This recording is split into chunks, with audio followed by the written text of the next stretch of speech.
Bom, vou começando aqui então. Boa tarde a todos, muito obrigada pela presença mais uma vez.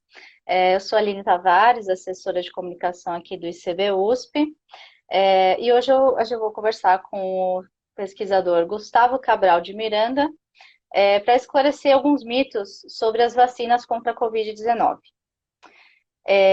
Durante a live, vocês também podem ficar à vontade para fazer perguntas, que a gente vai fazer o possível para responder todos, tá? Só para contextualizar também, o Gustavo é imunologista com pós-doutorados na Inglaterra e na Suíça, e lidera pesquisas de desenvolvimento de vacinas contra o coronavírus e também vacinas para chikungunya, dengue e zika vírus. Então, vamos começar? Por favor, fique à vontade. É um Muito prazer bem. enorme estar aqui com você, contigo e com todos aqui. Muito obrigada, Gustavo. Muito obrigada pela presença. Então, vamos lá. Bom, nos últimos dias, surgiu uma discussão aí sobre as vacinas contra a Covid-19 e uma suposta relação com a AIDS, a doença causada pelo vírus HIV. Você poderia começar explicando, Gustavo, por que a vacina não causa AIDS nem outras doenças? Claro, Aline. Primeiro, olha só, para desmistificar de onde surgiu toda essa conversa louca, assim. Primeiro, para desenvolver a doença, você tem que ter o vírus, né? O vírus da imunodeficiência, você tem que ter o HIV, não é? Não é a vacina que vai causar que vai desenvolver a doença, vai desenvolver a SIDA ou a AIDS. Pelo amor de Deus, a gente tem que cortar logo isso por aí. Tá? Se você não tem o vírus, óbvio que a pessoa não vai desenvolver a AIDS. Isso é óbvio. Assim, esse papo todo surgiu, assim, foi uma soma de erros, tá? De onde veio por aí. Primeiro o erro do próprio presidente da República em fazer aquele pronunciamento associando a vacina com o desenvolvimento da AIDS. Uma pessoa que tem uma voz dessa não pode fazer isso. Porque uma coisa é alguém numa mesa de bar ou um ambiente, mas alguém que tem a voz que se propaga tão longe, com tantos ouvidos, não pode fazer isso. Além disso, não poderia fazer sem um embasamento científico. Ah, mas teve uma publicação. Onde surgiu? Surgiu, na verdade, foi uma nota, tá, de preocupação, entre aspas, de alguns pesquisadores relacionado a uma ferramenta para desenvolver um tipo de vacina que essa ferramenta, eu vou explicar ela, foi testada em 2008, tá? Ele cita de um artigo em 2008 que essa ferramenta poderia estar associada, e não foi dados tão conclusivos, ao desenvolvimento, não é o desenvolvimento da vacina. Há pessoas que têm contato com o vírus, as pessoas já soropositivo, desenvolver a doença, tá? Ou pessoas que venham a ter contato com o vírus, tá? Que venha a ter relação sexual sem preservativo e tal, poder facilitar a propagação do vírus da imunodeficiência. Os fatores imunológicos que ele comenta, tá? Que nessa nota, é extremamente complexo e não tão simples para chegar a uma afirmativa dessa. É bem imunologia clássica que a gente trabalha. Então, assim, foi uma soma de responsabilidade que só basicamente leva para a sociedade o temor. Porque essa é uma grande questão hoje. O que a gente precisa trabalhar é a forma que a gente comunica, que a gente forma as pessoas. Tem que ser simples, objetivo, claro, porque as pessoas, de modo geral, que é natural isso, não têm a preparação científica para analisar um artigo desse. Então, simplesmente, nenhuma vacina vai causar a doença da imunodeficiência humana. Ponto. Essa tecnologia, tá, utilizada, a que a gente chama o vetor viral, tá, que a gente chama do tipo 5, que ela é usado apenas em dois tipos de vacinas, que é a vacina Sputnik V, e outra chinesa, mas não é, que é desenvolvido na China, mas não é a Coronavac, que ele faz essa ressalva para ter uma atenção especial a ela, tá? Para com as pessoas que teve ou possa ter contato com o vírus da imunodeficiência. São ressalvas, são colocações que na ciência a gente sempre chama atenção. Olha, precisamos ter uma atenção quanto a isso. Antes de liberar uma vacina, faça esses testes. Porque eu descobri algo aqui que pode ser relevante no experimento. É isso que nós fazemos na ciência. E algo que foi relevante foi, olha, tenham atenção, quando usar esse vetor viral, essa ferramenta para as pessoas, tá? Para desenvolver essa vacina, tenham atenção com esse grupo. Não é também que vai causar, mas tenham atenção com esse grupo, então façam os testes complementares, façam uma bateria de avaliação. Apenas isso. Mas definitivamente, nenhuma vacina causa o desenvolvimento da doença, a SIDA, a AIDS. Nenhuma vacina, tá? Sim. Posso fazer uma Inclusive, né, colocação mais? claro, por favor. Pessoal, qualquer duvidazinha que ficar em minha fala, pode ser a mais simples possível. Não se preocupe, faz a pergunta, porque o objetivo, basicamente, é explicar. Com certeza. Tá? Estamos aqui para isso, né? Inclusive, Gustavo, tem até um mito que é um pouco mais antigo, né? Mas também relacionado a vacinas, né? Que é a questão do autismo.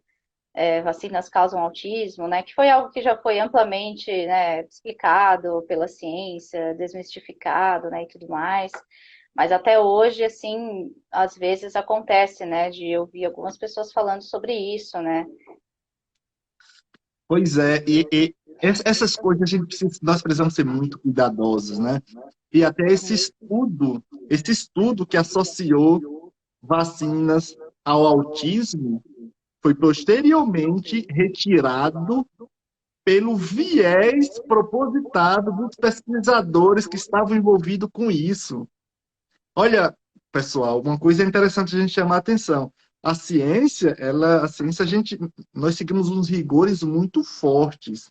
Quando alguém faz um estudo como esse, essa pessoa paga caro. Paga, inclusive, com a carreira e também judicialmente. Esse próprio estudo, que foi uma possível associação com autismo, que teve viés mesmo, assim, propositado, foi retirado, tá? Foi retirado, a pessoa, o grupo, na verdade, que estava envolvido, foi processado. Até fiz um vídeo explicando detalhadamente em meu Instagram essa parte. E até então, eles têm esse acompanhamento nas costas deles, desse grupo. Então, assim, as pessoas, pesquisadores, carregam uma responsabilidade muito grande para saber o que se propaga, para saber o que é que vai levar para o público. Porque a comunicação, você vai fazer um trabalho de comunicação. Você não tem a formação para fazer uma análise detalhada, claro. Eu não tenho uma capacidade de comunicação, de trabalho, como vocês têm que ter essa formação. A mesma coisa, vocês não têm a obrigação de ter essa avaliação detalhada científica que nós temos. Então, as pessoas da comunicação acabam passando, tá? Isso se propaga muito rápido, porque assusta as pessoas, e as pessoas se assustam com razão. Uma coisa que a gente não pode culpar a sociedade em tomar esse susto. Se sai algo desse tipo, tá? Que tem uma associação, vacina, pode causar autismo, ou pode desenvolver HIV, ou coisa assim, as pessoas se assustam. Aí cabe a nós falar, olha, não, pessoal, esse estudo chegou a essa conclusão. A conclusão é que não causa autismo e nem causa desenvolvimento da AIDS. Isso, pessoal, vocês podem ter certeza, porque já houveram uma bateria de estudos comprovando a não existência a não correlação. Então, de forma bem simples, descarta isso, esses estudos já foram comprovado que estavam errados, tá? Já tinham vieses. E outra coisa, pessoal, também na ciência. A ciência tem uma coisa que é bem interessante. A ciência, qualquer teoria científica pode ser refutada. A gente não, na ciência, a gente ainda não é o que a gente fala. Isso é isso e acabou. Mesmo se eu fizer associação, olha, esse estudo pode acometer o desenvolvimento dessa doença. Se eu for lá, outro pesquisador, e comprovar que aquela minha teoria está errada, ela vai cair.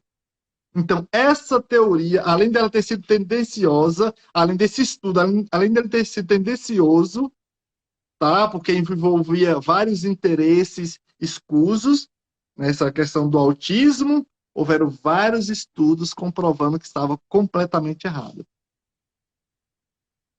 Exatamente. E voltando um pouquinho para as vacinas contra a Covid-19, né, Gustavo? Um outro questionamento, né, que eu vejo que é muito comum, é o fato das vacinas terem sido desenvolvidas em menos de um ano, né, mais rápido em relação a outras vacinas já feitas, né, que a gente conhece, que a gente já tomou.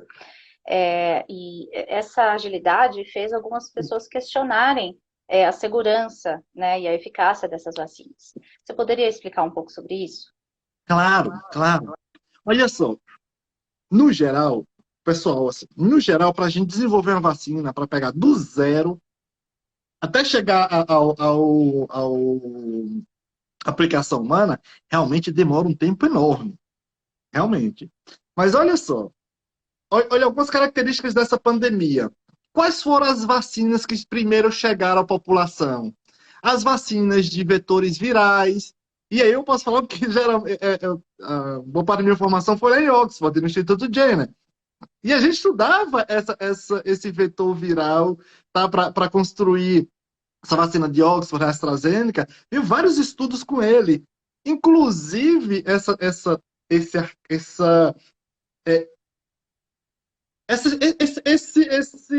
carro-chefe para a construção dessa vacina, ela já tinha multiplicidade de estudos, estudos pré-clínicos, ou seja, que não é com seres humanos ainda, em animais, in vitro, inclusive estudos clínicos contra outros coronavírus. Então já tem muitos estudos com ele. Outro exemplo, vacina de RNA mensageiro. O pessoal tomou se susto, essas vacinas de RNA mensageiro. Já tem estudo desde a década de 90, muitos estudos sobre ele, sobre esse estudo, sobre isso, com várias aplicações. Então, o que aconteceu? Nessa pandemia, juntou as condições ideais para as vacinas seguirem mais rápidas. Quais foram? Pegar as tecnologias que já estavam padronizadas, interesse financeiro também, pessoal, tá? Porque a gente fala aqui no Brasil de que a gente está sobrevivendo na ciência, se arrastando, chegando a um limite. Vocês imaginem que o primeiro investimento da Moderna, só para vocês terem uma noção, que desenvolveu uma dessas vacinas, o primeiro investimento foram 800 milhões de dólares. Multiplique isso daí por real, é mais do que todo o investimento em ciência e tecnologia aqui no Brasil, no ano. Então, assim, além disso, teve todo esse investimento, esse interesse mesmo. Como tem interesse público, consequentemente, também teve interesse do Estado, e teve o que mais demora, pessoal, são os testes finais. Os testes finais, naquela fase clínica, fase 1, 2, que a gente vai ver a segurança, 3, para ver se a vacina funciona mesmo, a gente tem que aplicar nas pessoas, que é para saber se e as pessoas vão estar expostas e aí vão ser infectadas, por exemplo, saber se protege ou não.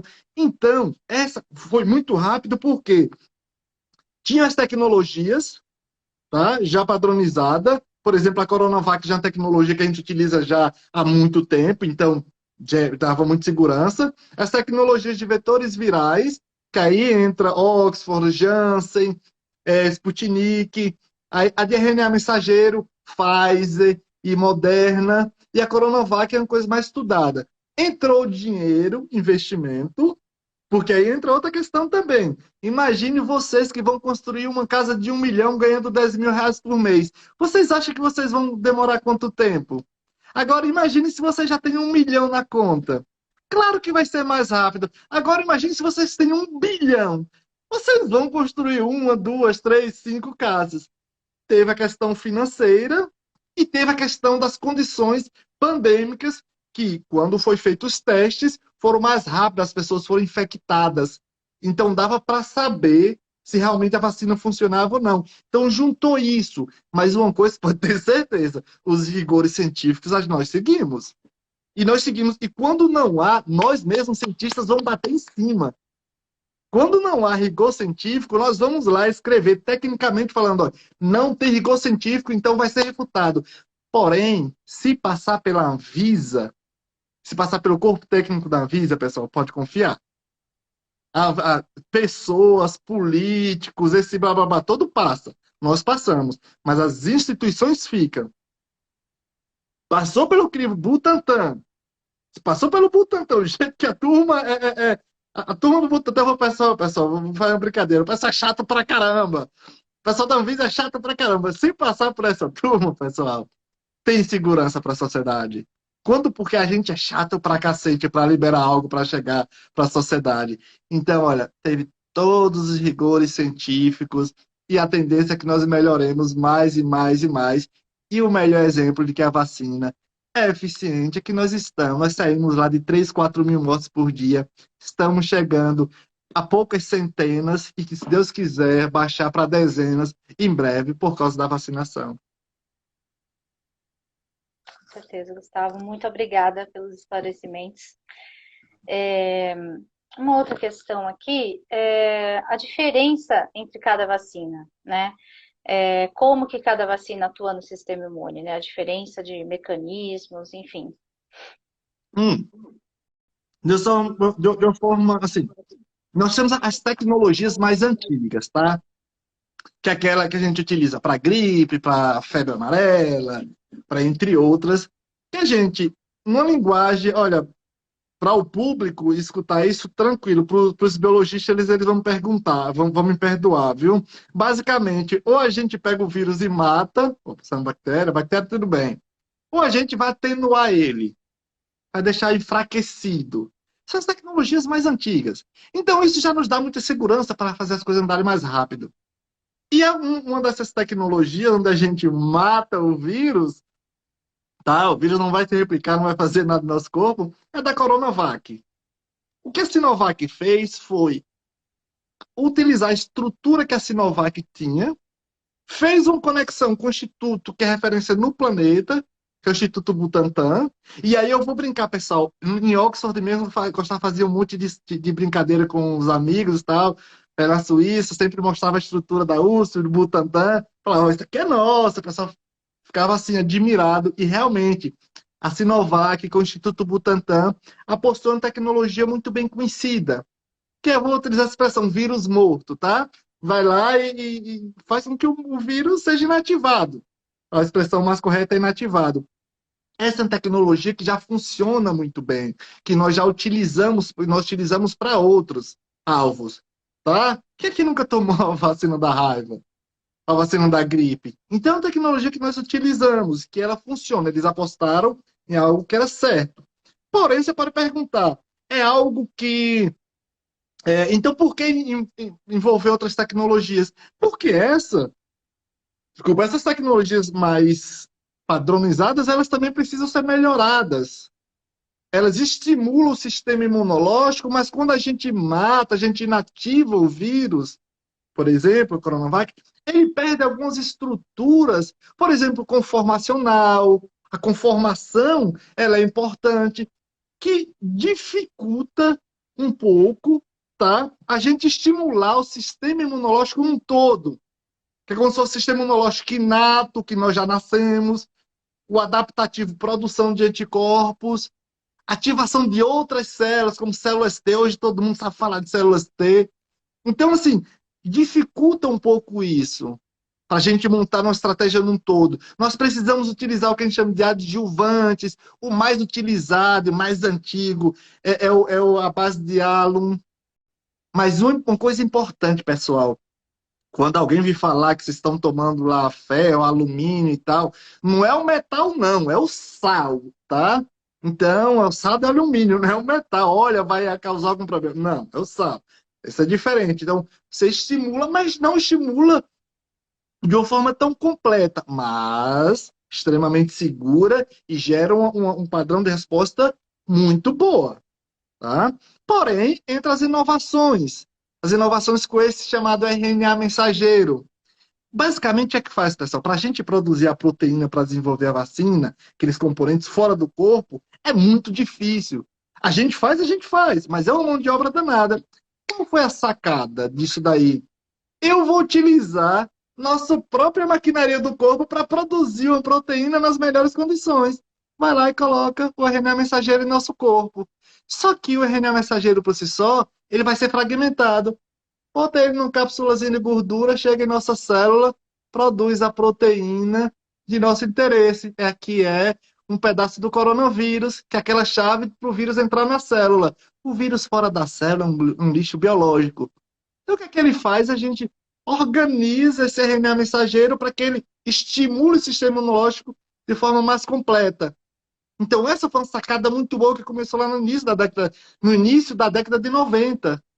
Outra estratégia, que é muito comum, utiliza essa da RNA mensageiro, Pfizer e Moderna nos Estados Unidos também. Outra estratégia que é muito utilizada é a do vetor viral. A gente pega um vírus que causa um resfriado, tá, na gente, é possível manusear ele, tá? Eu falar a expressão manusear já para uma linguagem mais social. A gente pode brincar com ele e pega um vírus e coloca um pedacinho, um fragmento dentro dele aqui do coronavírus. Ele é um vírus que ele não vai se replicar, tá? Chega em nosso corpo, tem toda a estrutura para ver algo estranho, o sistema imunológico vai reagir, mas como inimigo e vai reagir inclusive contra o pedaço do coronavírus, que vai ser produzida essa proteína. Então, tem essa estrutura, a gente consegue montar nessa parte de engenharia genética de reconstrução vacinal para que a gente estimule o sistema imunológico num todo. O porquê apostar em um ou no outro? Sabe qual é a melhor vacina para se apostar? A vacina que você tem condições estrutural e intelectual para desenvolver. Então, essa é a melhor estratégia. A Sinovac foi lá, apostou naquilo, junto com o Butantan, a estrutura foi rápido. Oxford já tem essa tecnologia, Janssen já tem essa tecnologia, foi rápido. Moderna, BioNTech, Pfizer, Moderna, já tinha tecnologia, o conhecimento e estrutura, foi rápido. Então, se tornaram as melhores vacinas e estão disponíveis. Muito obrigada, Gustavo.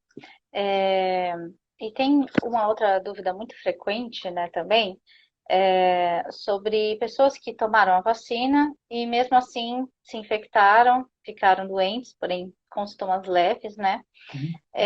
Podemos explicar por que que isso acontece? Afinal, a vacina não impede a infecção, né? Mas protege contra os casos graves, né? Protege contra a internação, enfim. Sim, sim.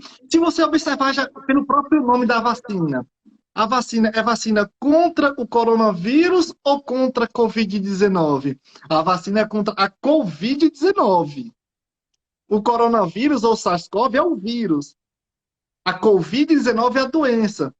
Então, o objetivo dessas vacinas, essa correria, esse movimento científico planetário assim, foi para desenvolver uma vacina o mais rápido possível que gerasse eficiência o suficiente para que a gente impedisse a pessoa, caso fosse infectada, de desenvolver a doença em estado grave. Consequentemente, já impediria a morte. Um grande passo. De impedir a internação, todo aquele sofrimento de pessoas às vezes ser entubado, UTI, enfim. Estado grave. Outro segundo objetivo que também foi alcançado foi estado moderado. Então, assim, a grande maioria da população, você vê, nos Estados Unidos, 99% das pessoas que são internadas e necessitam de atendimento médico intensivo são pessoas não vacinadas. Então, ali a gente alcançou o objetivo. Por quê? O que a vacina faz?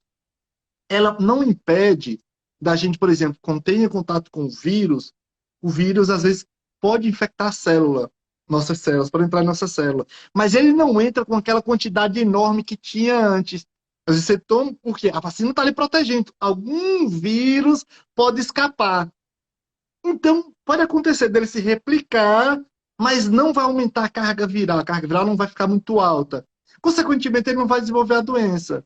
Por isso que a gente chama atenção. Mesmo com a carga viral um pouco baixa, você não desenvolve a doença, mas de repente você pode passar para outra pessoa. Então, vamos continuar usando a máscara enquanto a gente não controla o vírus. Mas os objetivos da vacina foram esses e foram alcançados, e nós estamos tendo esperança por causa disso. Tá? Agora, claro que tem pessoas, tem um ponto ali que a gente tem que chamar a atenção. A vacina, ela não te protege. A vacina, ela estimula seu corpo a se proteger. Por isso que a gente diz que a vacina nunca é 100%. Porque a forma que nós reagimos, às vezes diferencia um pouco. Por exemplo, não tem pessoas que tomam, o pessoal fala, eu tomei a AstraZeneca, tratou, passou em cima de mim. Outras, que nem eu, não tive nada.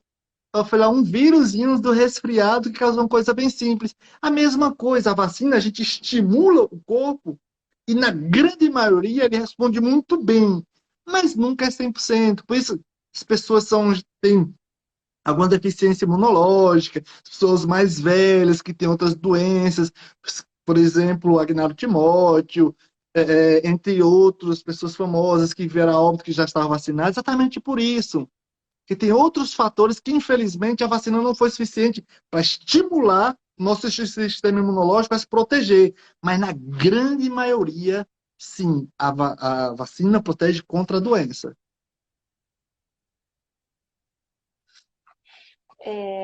Gustavo, tem uma pergunta aqui do público.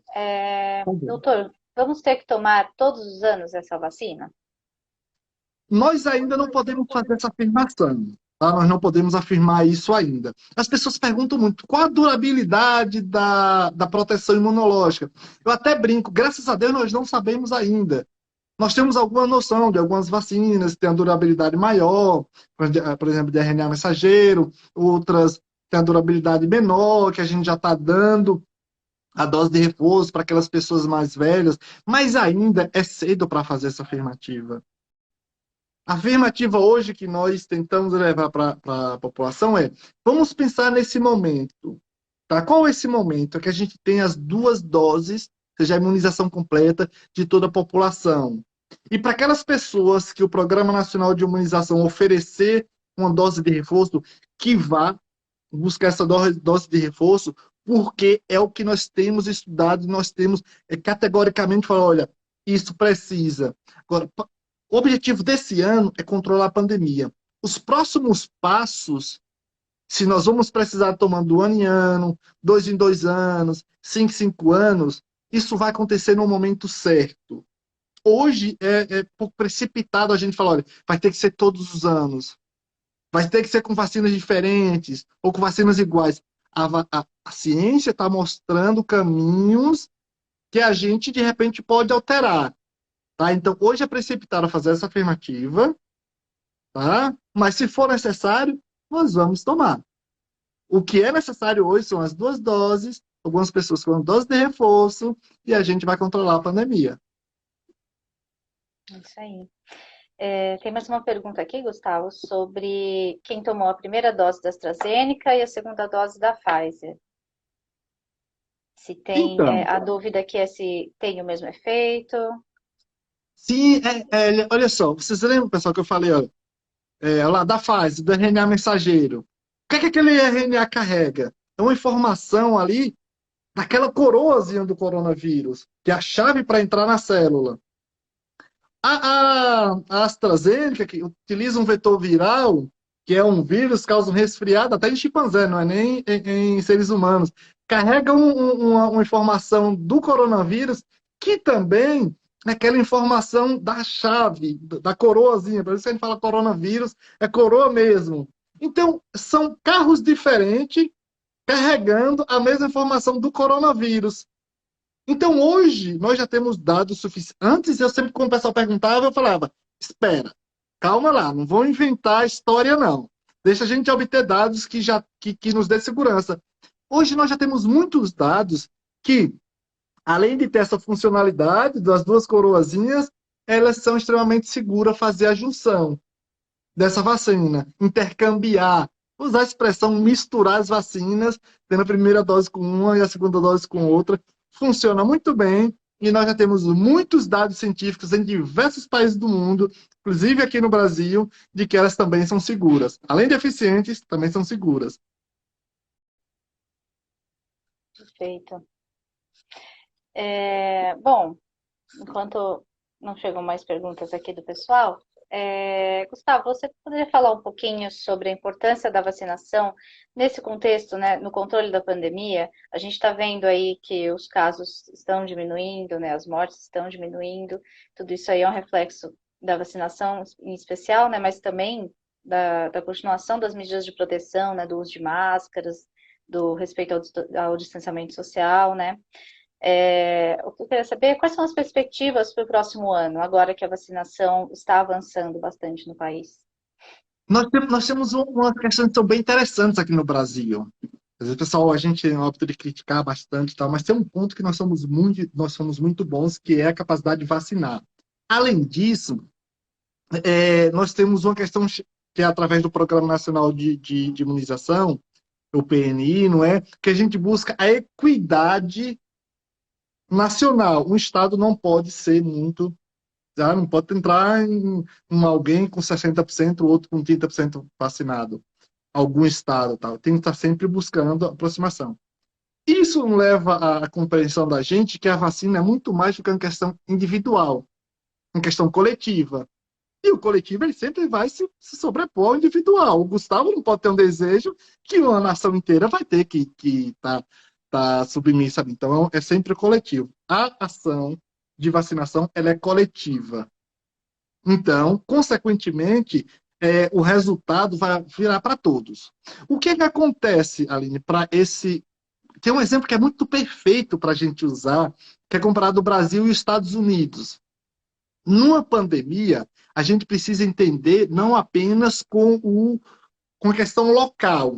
Nós temos que agir localmente para controlar a pandemia localmente, mas nós precisamos de estratégias, tá, de lideranças internacionais que pensem em controlar a pandemia no todo.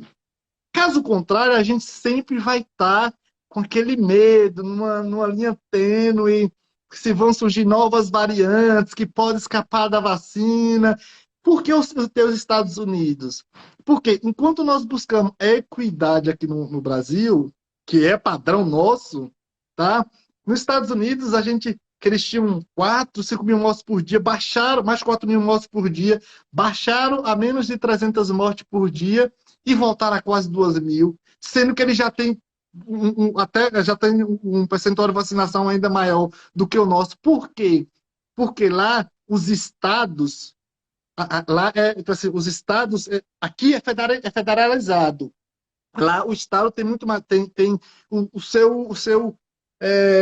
a sua legislação local, se é que a gente pode falar isso, em decidir como é que vai ser feita a questão da vacinação. Então, vários estados estão muito avançados na vacinação, enquanto outros, a vacinação baixíssima. Foi o que aconteceu. Por eles não terem a equidade, mesmo com vacinação elevada, esses estados com vacinação baixíssima fez com que eles voltassem à carnificina, porque esses estados estão suscetíveis e a população começou a cometer um número de mortes muito alto.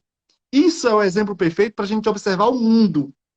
Não adianta a gente ter alguns países controlados e outros não.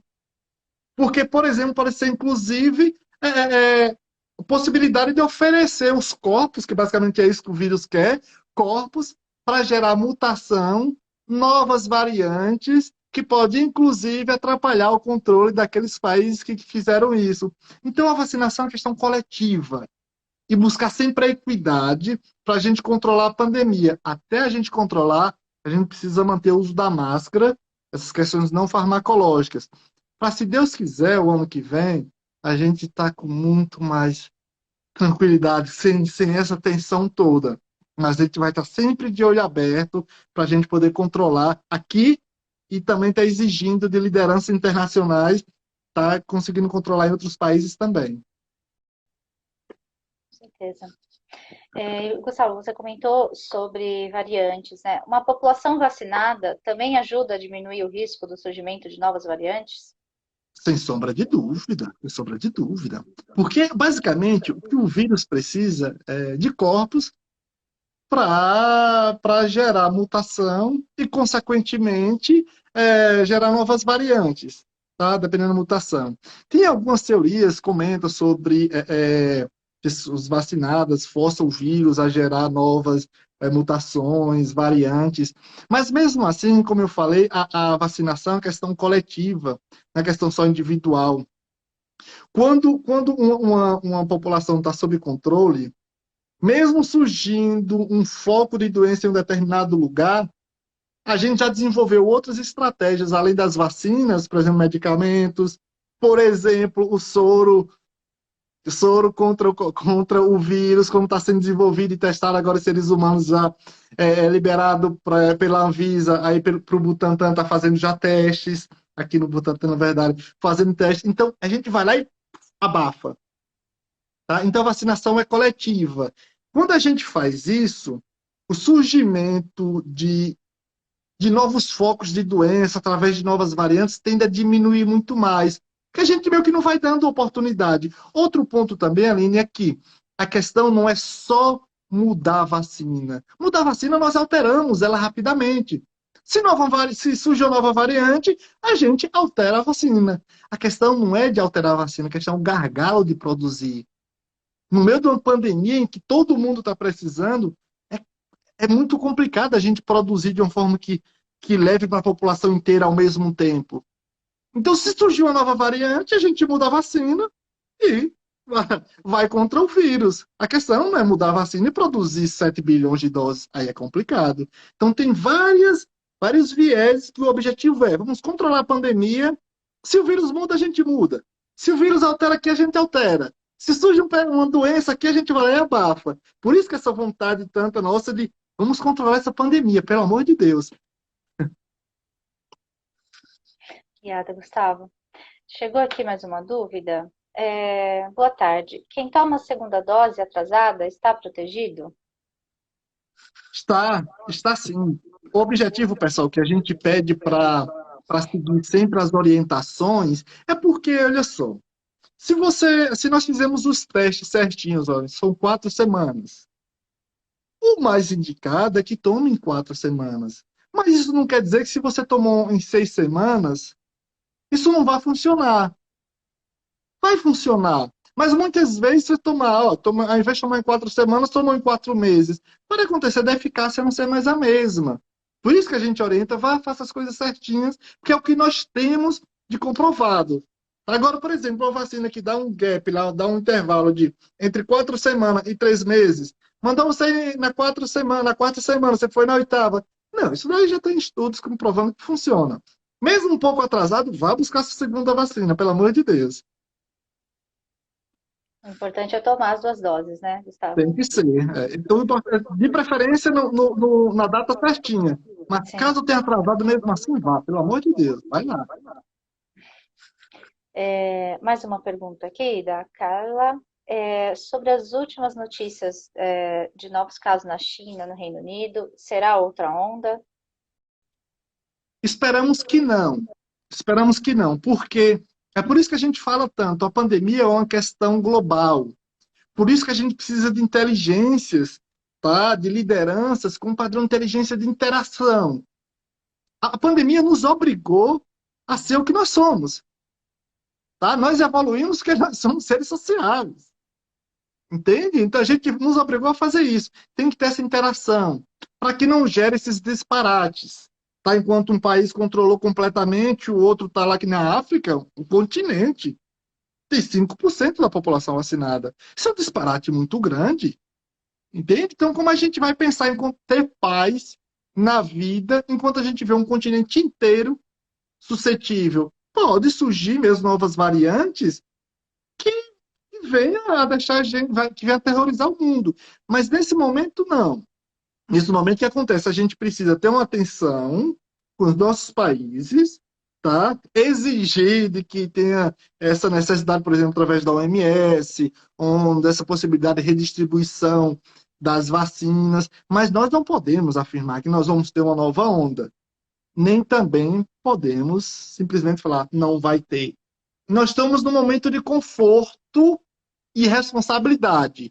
Conforto de que, graças a Deus, o número das mortes está diminuindo consideravelmente, e a responsabilidade de continuar fazendo com que a gente baixe mais e mais e mais e mais.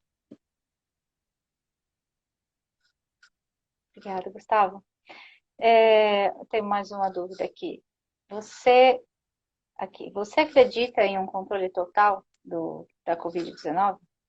Sim, acredito sim. Através da vacinação global, organizações muito bem articuladas, para a gente poder controlar essa pandemia de forma global. Tem que ser de forma global, só vai controlar de forma global mesmo. Mas acredito sim. Eu acho que essa é a nossa grande luta. Olha, pessoal, esperança é uma questão da gente, do nosso combustível, né, de vida, esperança. Agora, a gente não vive só de esperança, a gente vive de ação. O combustível está ali, a gente precisa utilizar para lutar por algo que seja além do meu eu. Então, assim, a gente tem que estar sempre lutando por isso, buscando que, assim como o Brasil, vamos estar lutando pelo Brasil, mas está desenvolvendo conhecimento, interagindo com outros países para controlar, um controle total. Nós temos que ter o controle total. Temos vários exemplos que isso aconteceu. E esse não pode ser diferente. E nos preparar para que, caso surjam outros, a gente vá lá e não deixe chegar a esse ponto e controle. Isso, pessoal, esperança e responsabilidade a gente não pode deixar de lado nem a pau. São duas coisas que têm que andar junto, uma com a outra. Com certeza. E mais uma pergunta aqui, Gustavo, sobre vacina contra a Covid em crianças. A pergunta é se crianças menores de 10 anos podem tomar a vacina. Olha só, sempre quem vai decidir uma coisa interessante, pessoal. Sempre quem vai decidir são as agências reguladoras, nesse caso aqui é a Anvisa. Já tem vários estudos que são extremamente esperançosos que levaram a vacinação para adolescentes. Ótimo. E continuar os estudos já mostrando resultados muito bons já para crianças, por exemplo, acima de 5 anos. E já tem estudos acima de 6 meses. Tem muitos estudos andando. Mas quem vai decidir sempre é a agência reguladora de cada nação. Tá? Ou, por exemplo, da União Europeia, que engloba não apenas uma nação. Mas aqui a Anvisa. Ela é quem sempre vai decidir. Até esse momento, nesse momento, que está permitida para adolescentes acima de 11 anos, tá? Com a vacina da Pfizer. Essa é a única vacina licenciada até o momento. Isso quer dizer que as outras vacinas não foi liberado porque vai causar algum problema? Não. É porque agências reguladoras elas não têm que achar nada. Elas têm que ter dados suficientes para falar vai ou não vai. E como não chegaram os dados suficientes, ela falou, ainda não libera. Quando chegar, vai liberar. Quando chegar para as crianças, também vai liberar. Mas quem sempre vai decidir são as agências reguladoras aqui no Brasil, a Anvisa, que, por sinal, faz um baita trabalho. E, Gustavo, sobre essa discussão da liberação do uso de máscaras, a gente sabe que ainda é extremamente necessário a gente continuar com o uso das máscaras, né? Continuar respeitando todas as recomendações para evitar, né? Para que a vacinação tenha efeito, né? Que a gente continue, que os casos continuem caindo, né? E a gente consiga controlar a doença. E pensando em liberação do uso das máscaras, qual seria o momento certo para pensar nisso, para cogitar isso, né? Em que etapa nós precisaríamos chegar para conseguir sair sem máscara com segurança? Olha só, isso é um baita questionamento onde você está fazendo. Porque, olha só, das grandes questões é, claro, diminuir o número de mortes, mas evitar a circulação viral. Você lembra que eu falei, olha, o objetivo dessa vacina é contra a doença, Mas pode acontecer da pessoa estar com carga viral, mesmo baixinha, não desenvolver a doença e passar para outra pessoa. E qual a melhor forma para isso? Evitar através da máscara. Botar máscara. Então, esse é uma grande questão que a gente, por enquanto, pessoal, a gente não pode estar levando ainda em consideração. O foco não é deixar de usar máscara, tá? O foco não é esse. O foco é diminuir o número de mortes, é evitar que o vírus circule mais através da vacinação e uso da máscara. A pessoa, mas é chato. É chato usar máscara? É chato. Mas não mata ninguém. Pelo contrário, salva vidas. Às vezes eu achei, claro, eu também quero, que eu adoro correr, eu queria estar correndo sem máscara, mas não é bem assim. Eu queria estar saindo das sextas-feiras para estar tomando cerveja com os amigos, sabe? Mas não é bem assim. Todos estamos nessa luta. Então, esse uso da máscara a gente ainda não pode levar em consideração agora. Quando que isso vai acontecer? Depende é uma multiplicidade de fatores. Porque se a gente falar, olha, esse final de ano a gente consegue fazer isso. Se nós falarmos isso, a gente vai imaginar numa condição perfeita para controlar o suficiente e ter que não tenha uma circulação viral para que possa liberar as pessoas. Isso é irresponsabilidade, porque isso é multifatorial. Tem muitas coisas que influenciam. Mesmo com os obrigatórios, você tem muitas pessoas que não usam e ajudam a propagar o vírus. Então, olha, o foco da gente é a gente controlar a pandemia, diminuindo o número de mortes, diminuindo a circulação do vírus, e aí a gente pensa nessa outra parte. A questão de falar, olha, data para a liberação de máscara é questão política, eleitoreira, não é questão científica. A questão científica é uma multiplicidade de fatores que vai chegar na situação que a gente vai falar, olha, podemos respirar melhor. Mas agora são aquelas duas questões que nós estamos falando, ó. Temos a fé, a confiança, a esperança e a responsabilidade. Então, essas duas coisas a gente não pode faltar: esperança e responsabilidade. E a responsabilidade é não tirar máscara por enquanto. É isso aí, Gustavo, muito obrigada. Alguém tem mais alguma pergunta? Eu acho que a gente poderia, para encerrar, como a gente começou faz um tempo e algumas pessoas foram entrando depois, retomar um Uhum. pouco aquela questão inicial sobre vacina não causa AIDS, pelo amor de Deus. Vamos Simples, explicar só mais uma vez basicamente, sobre isso, pessoal, mas o olha que só, precisa deixar claro. volta, vou pedir para vocês assim, que entraram depois, se puder reassistir essa live, mandar para outras pessoas, compartilhar, para a gente poder chegar ao máximo de pessoas possíveis com informações isentas de fake news, sabe? Informações cuidadosas. Basicamente, para a gente chegar e falar como foi explicado. A vacina não vai fazer com que a pessoa desenvolva AIDS.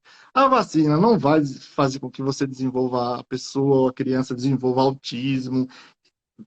Fora isso, tá? Esquece disso. Como eu expliquei desde lá no iníciozinho, vocês vão ver, olha, tem esse estudo que foi levado em consideração, tem diversos vieses, mas o deles não é que a vacina vai causar vírus, a vacina vai causar o HIV, ou vai causar, desculpa, a AIDS, o HIV é o vírus. Para causar AIDS, você tem que ter contato, você tem que ser soro positivo. Se você sendo vacinado ou não vacinado, você vai ter relação sexual sem o preservativo com alguém que você não conhece ou coisa assim, aí é que vai ser possível de você desenvolver, você ter contato com o vírus, desenvolver a AIDS. Mas não é a vacinação, pessoal. Tá? Isso não é mesmo.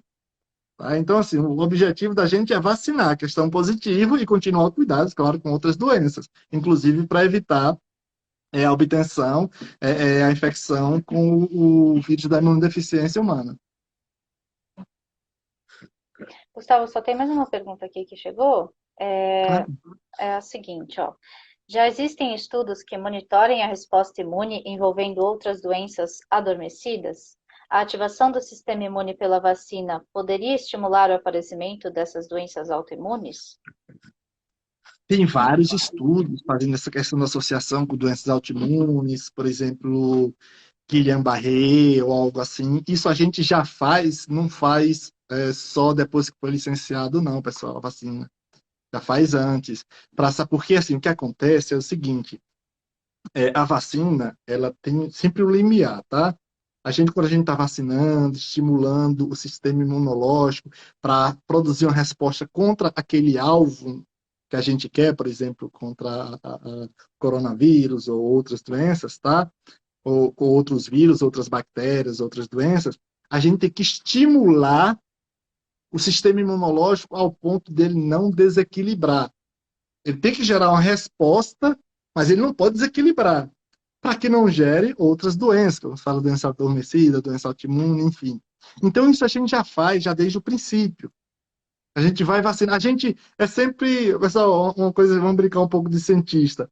A gente vai sempre dando uma dose baixinha, aí vai aumentando, aumentando, aumentando. O próprio sistema imunológico chega um ponto que chega no platô ali, ele não responde mais.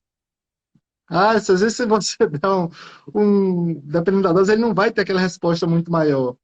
Mas mesmo assim, a gente não quer dizer que a gente vai ficar naquela mais alta. A gente vai ficar na que seja mais alta com segurança. Então a gente já faz todos esses testes já pré-clínico, né, antes de levar para seres humanos. A gente faz também aquela. Por isso que a gente não vai vacinar todo mundo com milhares de pessoas. A gente, quando faz estudos clínicos, fase 1, 2, 3, é exatamente por isso. A quantidade, nesse caso, a quantidade é importante, viu?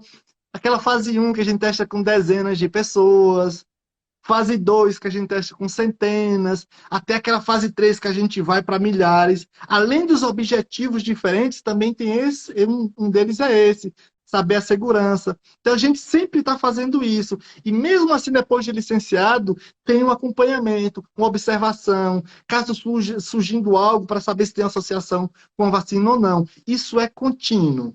Isso não surge só depois que foi licenciado, não. O tempo inteiro, nós como vacinologistas, nós sempre estamos fazendo isso.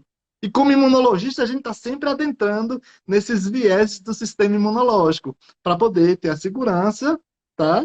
A eficácia e a segurança. Isso é algo contínuo. Certo. Bom, Gustavo, muitíssimo obrigada pela aula. Foi excelente. Muito obrigada mesmo pela É um participação. prazer. E, pessoal, muito obrigada também para quem acompanhou a gente aqui hoje. Quem não conseguiu acompanhar ou só pegou uma parte, fiquem tranquilos que a live vai ficar salva no perfil do ICB, tá? E aí vocês vão poder assistir a qualquer momento, compartilhar com seus amigos, familiares, enfim. Tá É um legal? prazer enorme, abração, querida. Assim, para todos e todas que nos acompanham, assim, tenta compartilhar, marcar alguém para poder acompanhar. Como falando, o Instituto de Ciências Biomédicas já vem fazendo um trabalho de luta contra a multiplicidade de doenças, doenças infecto-contagiosas há muito tempo, entre outras doenças crônicas também. É um instituto base assim para o desenvolvimento científico e tecnológico não apenas de São Paulo, mas do país, para a produção do conhecimento. Então, assim, aqui a sua grande maioria das pessoas, dos pesquisadores, tem uma responsabilidade enorme. Um ou outro maluco que surja, não representa, que possa aparecer, não representa o que tão belo é o Instituto de Ciências Biomédicas, e eu acho que é o que mais caracteriza a capacidade de fazer algo de bom assim para a sociedade, que é o que o Instituto de Ciências Biomédicas faz muito bem, que é produzindo conhecimento, gerando produtos, e essa luta contra doenças, contra problemas que afetam a sociedade. É um prazer enorme, Aline. Conta sempre comigo. Muito obrigada, Gustavo. Muito obrigada a todos. Uma boa tarde.